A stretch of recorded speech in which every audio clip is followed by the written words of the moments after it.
Važiavimus pristato Šotas nuo pagirių after party, kad ryte galvoj nedūkstu.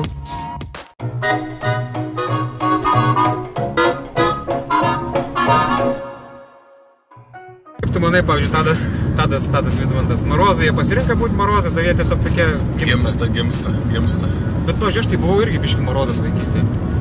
Bet ne, Tai gal gimei Marozas, bet paskui išaugai iš Marozo. Nežinau, aš labai stebėdavau aplinką ir kitus žmonės, man patikdavo žiūrėti. Tai ne Marozas, tada Marozas to nedaro. Bet aš, Arba jeigu Marozas stebi aplinką, tai stebi, kuriam čia dabar duoti į snukį. Kuriam čia dabar geriau gautųsi duoti. Arba kodėl čia viskas vyksta. Tai ne Marozas taip negalvoja. Tai tu nebuvai Marozas, reiškia. Problema, tai aš tik buvau apsirengęs, galbūt kamufliažą tokį buvau užsidėjęs labai gerą. Aš irgi kamufliažą nešiau. Jo? Bet aš, ta prasme, tikrą kamufliažą turiu meni tą kareivišką. Aš buvau vaikystėje pasinešęs ant šitų šūdų. Tai tu čia kaip... Bet čia buvo tik fazė, labai trumpa tokia. Reikėjo tiesiog. Buvo ninzių fazė, žinai. Buvo ninzių fazė pas tave? Buvo. O ką dar reikia buvo ninzių fazė? Tai buvau ninzė. Nebuvai tu ninzė. Aš buvau ninzė. Negalėjai prie lubų taip čiukšt kaip poros ir prisikabinti. Ir ninzė negali tikra. O iš kur tu žinai? Iš kur žinai? Tugi nebuvai ninzė. Būtum buvęs ninzė normali, tai gal ir būtum prisikabinęs, o dabar ninzė negali. Ninzė gali. Kokia ninzė gali? Kur tu matei, kad ninzė galėtų prie lubų prisikabinti? Kur matei? Telšiuose ninzės ten gali, ne? Ten Telšiuose nėra ne vieno ninzės. Telšiuose visi žemaičiai, o žemaitis ninzė niekada negali būti, nes jis per lėtas. Arba jis tiesiog... Žemaitis nebent gali būti nors tas, kaip būna, reiškia, assassin, kaip lietuviškai. Tas, kur...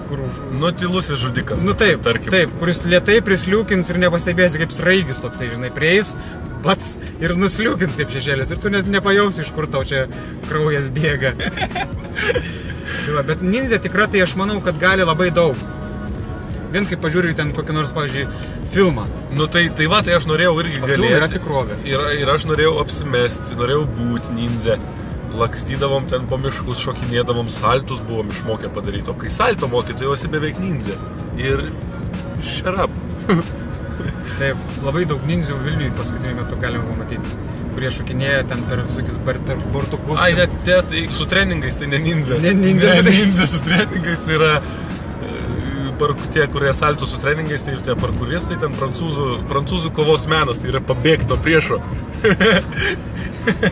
Japonų kovos menai kovot su priešu, prancūzų kovos menas yra pabėgti nuo priešo. Normaliai. O tai tu kaip buvai ninzė, užsidėdavai veidą, užsidengdavai?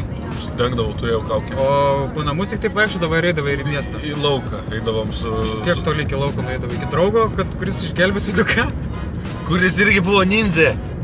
O, tai jūs turėjot ninzių klubą? Mes buvom du ninzės. Ar ninzių ten kokia batalionas, kaip jie... Mes su pusbroliu buvom ninzės. Su pusbroliu? Taip.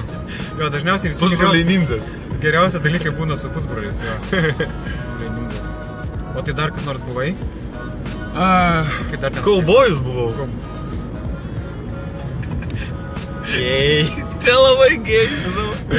O tai ką daryti? Tas filmas supistas užšiko visą kaubojų įvaizdį. Bet, žinai, aš manau, kai lengvai yra kažką sugadint, galbūt ten yra dalis tiesos. Gal buvo verta, reiškia. Gal buvo dalis tiesos tame. Tai kaip ir tie kaubojai, tai blin rimtai išjoja, ten neva tai jie į tos prierijas ir ką daryt, kai rasa šalta į palapinę veržės. Arba karvutę pasiguldai. Ir apsikabinės, bet karvutė gali koją nuspaust. O tai ką, kai kaubojus buvai, ką darėjai? Skrybelę turėjau. Turėjai skrybelę? Taip, ir turėjau lemenę. Aš dabar, manau, įsivaizduoju visi, kaip tu galėjai atrodyti su skrybelė ir durnai, žiauriai durnai, bet važiuodavau taip tik pas giminės, juokindavau juos. Visi prie lango. O žiūrėk, vėl tadelis, vėl kaip kaubojus. Kaip kaubojus. Visi nieks nieko nesakykit, tegul vaikas vaikšto, tegul reikia. Žiūrėk, gal kas nors gero užaugs. Aš manau, sakydavo, kas šį kartą tadelis? Kaubojus šį kartą, va? O tu sakei ninzė, vis dar ninzė. Tai dabar kaubojus. O tu sakei šūrikas. Tadelis nežino, kas aš šūrikas. Jo, kaubojus.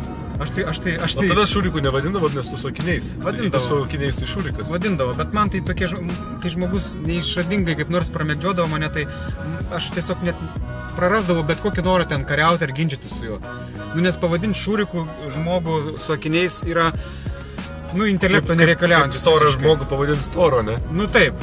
Arba kaip ten žmogus sakiniais keturakiu. Nu tai yra, nu, blin, visiškai jokios fantazijos, jokios išponės ten, žinai. Jo. Neįdomu. Tai mane vadindavo. Bet grįžtant prie fazių, tai aš atsimenu, buvo vienas iki labai rimtai klimpęs į Robocopo fazę. Aš į parduotuvę eidavau Robocopo įimu, to tokio, žinai, to tokio. Aha. Bet tik tais koridorium, vidiniu kiemeliu ir ten iki kol deidavom iki kaimynų, reiškia, langų. Aha. Tai vat, aš taip eidavau kaip Robocopas ir dar tokį garsą biškį darydavau, nes man... Taip. Ir kaip sukinėdavos jis, taip, žinai, man labai patikdavo tas... Kas čia ant kelio guli kažkas? Ne, čia dėmė yra. Oi, įsivaidėjau, kad guli ir šliaužė. Tai va, Robocopo fazė buvo tokia. Bet šiaip tai aš taip kažkaip į fazes, į tos apsimetinėjimus kitais personažais neturėjau tokio kažkokio. Polinkio? Nebuvo. Aš galbūt labiau ten kokiu kareiviu apsimetinėt mėgdavau, žinai, nes aš... Nu, tai va, tai aš daug žiūrėdavau tų sovietinių filmų apie karą, kur reikdavo šokti iš griovio ir šokti. Ura! Važiavimus pristato Šotas nuo pagirių after party, kad ryte galvoj nebūkstų.